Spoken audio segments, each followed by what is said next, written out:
Hello, Benny here, and I'm doing something different today. I'm doing an impromptu stream based off of something that I believe in, an idea, something that I see as a problem. Okay, so as most people who watch me know, I'm a communication coach and I run a program called Parhesia where I help people communicate in all ways. And you could call me a contrarian by some people's standards, a nonconformist. I personally hate labels, but I am the kind of person who doesn't get much representation in the mainstream media because I don't identify as a Democrat or a Republican. And I'm very skeptical of a lot of things that get handed down by authoritative voices and official narratives. And I'm not even going to address the terms that get applied to people like me, but I am a truth seeker. Like all of you, most likely, I think my audience is most likely truth seeking by nature, or at least interested in truth. And right now, like I said, we don't have much representation, if any, in the mainstream. And when we do, we're often demonized by the mainstream for having radical ideas or beliefs or dangerous opinions, et cetera, et cetera, et cetera. You know how it goes. So we have an obligation now more than ever to speak truth, to represent truth, to show up for truth, to be bold and take a stand in the face of what we consider to be lies or propaganda, deception, tyranny, etc. And I can relate to being in that situation. You can feel like you're in a minority of one, like everybody's against you, or you're the only one in any situation, only one in your family or a group of friends who has this polarizing opinion, and you feel like you have to stand up not only for that opinion or that truth, but for yourself a lot of times. And facing that, it can be really difficult for people. I mean, it can be difficult for almost everybody at certain moments when you have to step up.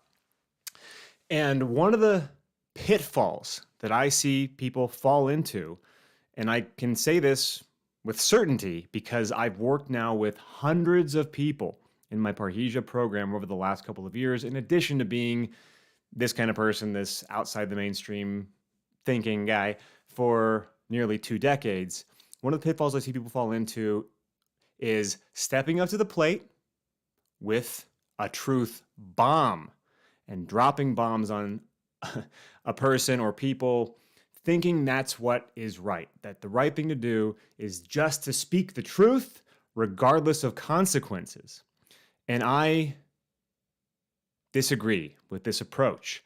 I admire the courage, I admire the audacity and the boldness, and Parhesia literally means to speak freely or boldly. So I'm all about emboldened, empowered speech.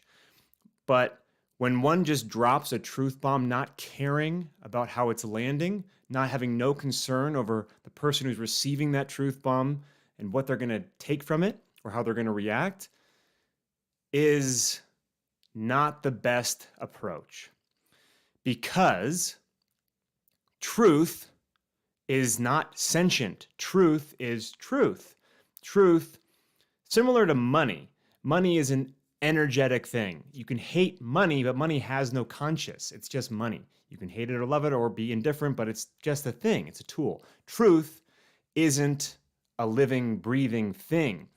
So you standing up on behalf of truth because it's the right thing to do, especially if it's a conversation with one person, you're not going to get a reward.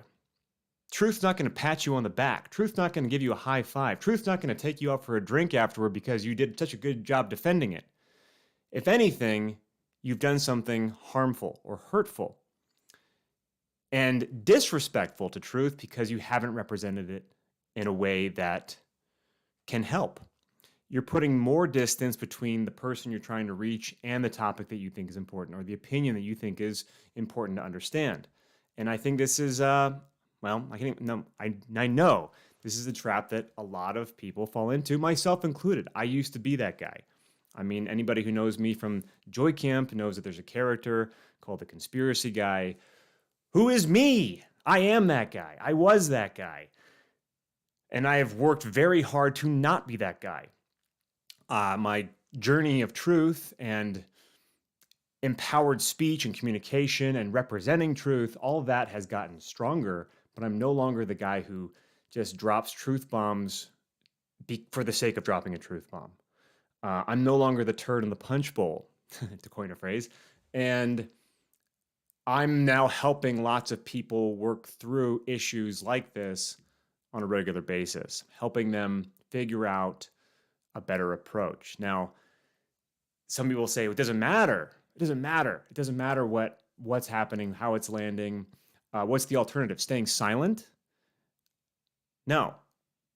Although staying silent sometimes is the most emboldened, empowered choice when you assess your options. The key here is presence of mind and intention.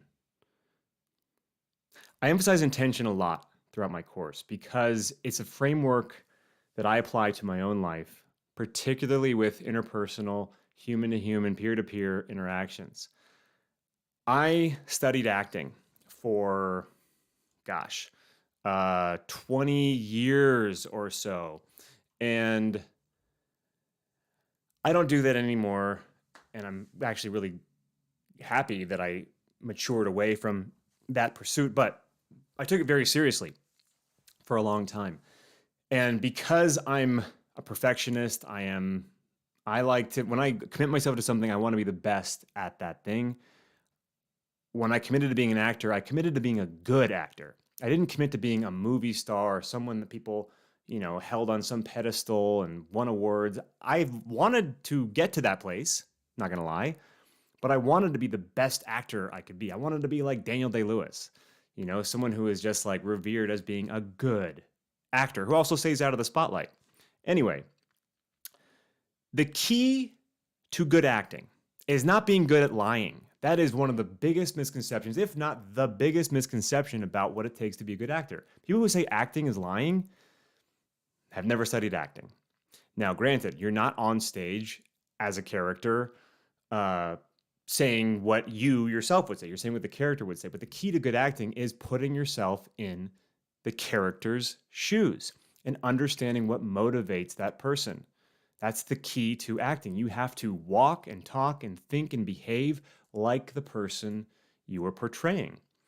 And the key to that is understanding what makes them tick, understanding who they were as a child.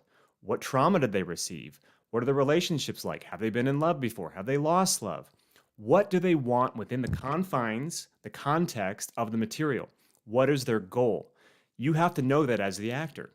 You have to know what you want from each other person, each character that you interact with in the play. So, as the architect behind the character, the person playing the role, you have to know where you're going. You have to know you're starting at point A and you're going to arrive at point B at the end of the play. And inside of that, you have goals with each scene. You have to know what your motivation is, what's driving the character through the scene, through this scene, through the next scene, through the next scene, and then overall throughout the whole thing. What is this person's purpose in life? What is their goal in life? Even if the character isn't necessarily aware of what their motivations are, your job is to know what their motivations are. And that is what will make the audience follow you on your journey. You're on a journey, the audience follows you. So why am I saying all this? Because it's given me a framework to engage with reality through. Not to say I'm lying because I'm acting my way through life at all. In fact, I think I'm very much, one of my superpowers is the ability to be myself in every situation. And with any group of people, I'm always myself. I don't front, and I'm good at that. But knowing what you want from a person, knowing what you're hoping to achieve, knowing what your goals are, especially in confrontations, conversations, encounters with other people, what do you want? Understanding your own intention will help navigate every situation, and you can access it on the fly. It can be something that happens in the moment. Now, I have a whole course on this, so I don't want to just keep going and going and going and hammering on point after point, but the more aligned with your overall purpose, let's say if all the world's a stage and you're the star of the show, What is your overarching purpose in life? What is your objective? What are you hoping to achieve at the other end of life? What are you hoping to look back on and say, I did this? What is your mission? Okay, so that's the overall. And in these immediate moments, in these confrontational moments or these opportunities that arise where you feel like truth needs to be represented, you can check yourself before you wreck yourself on the fly. And one of the keys there, so dealing with a person, is understanding energetic exchange, what you're receiving from the other person. So when I say what I said before about staying silent, if it's an empowered choice, sometimes people are lost in their own opinions, in their own state, and we easily dismiss them. People are, let's face it, the root of most people's frenetic energy, frantic energy, their outrage, their emotional outbursts, the irrational passion they can have about topics. It's rooted in fear. So you're dealing with a fearful person. I don't like writing people off as sheep or zombies or NPCs. They're not NPCs. They are playable characters. They are the star of their own show. Even if you think they're regurgitating nonsense, they are the star of the show. And put yourself in their shoes. So if they're spouting off some bad ideas, remember that it's rooted in fear.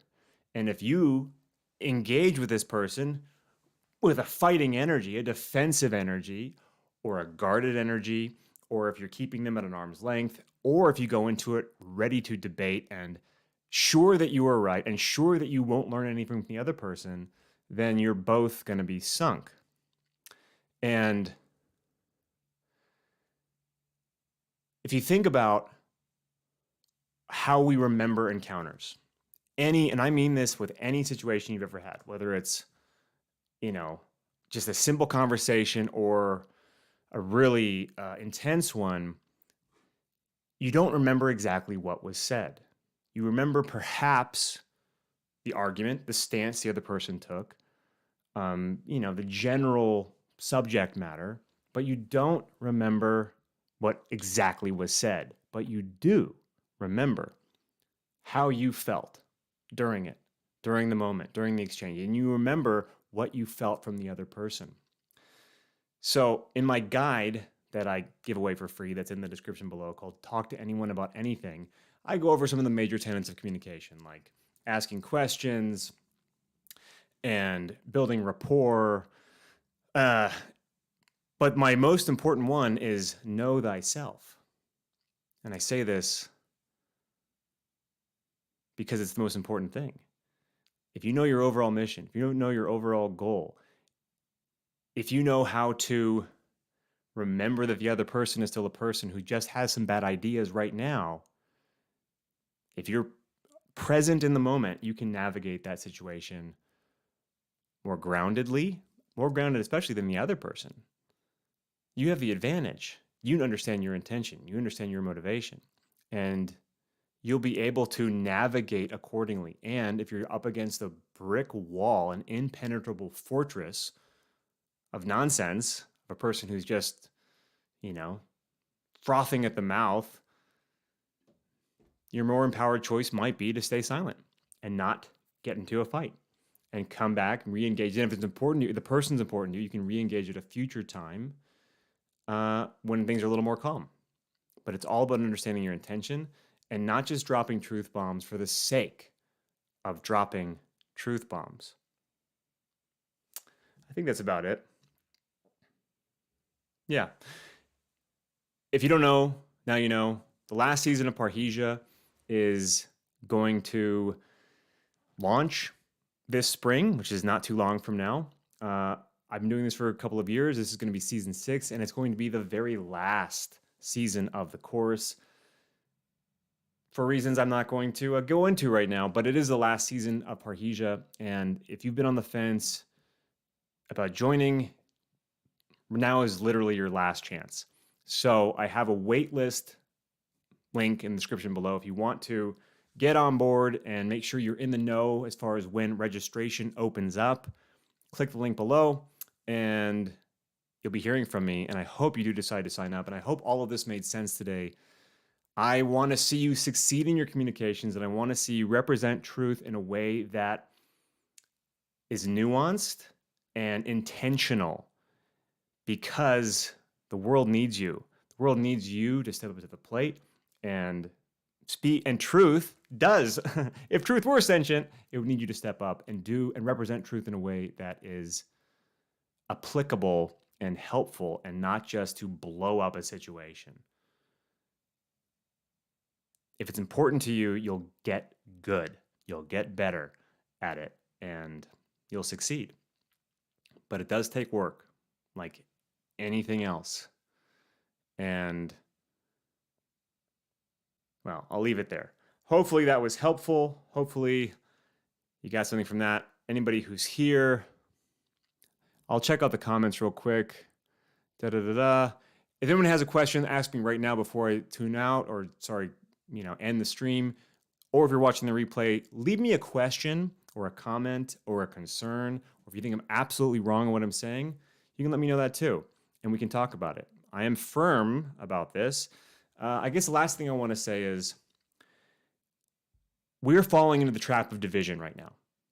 We all recognize that division is the problem, and we are succumbing to it as well by writing people off and calling them zombies and sheep and NPCs and placing all of the blame on them. When I talk to people when I ask people the question, what is your biggest challenge in communication? So often the answer is the other person. My challenge in communication is they're being brainwashed. My challenge in communication is they haven't done the shadow work. My biggest challenge in communication are statists. These are the kind of answers I get all the time. Absolutely no responsibility, accountability, responsibility, taking ownership of oneself and one's role in these dynamics. It's really easy to write someone off. I encourage you not to. And if you really do want to represent truth, there are plenty of ways to do it in a way that can be helpful and that can change minds, as long as your intention is not to change someone's mind. Whoa, there's a truth bomb for you. Because how hard is it for you to change your mind?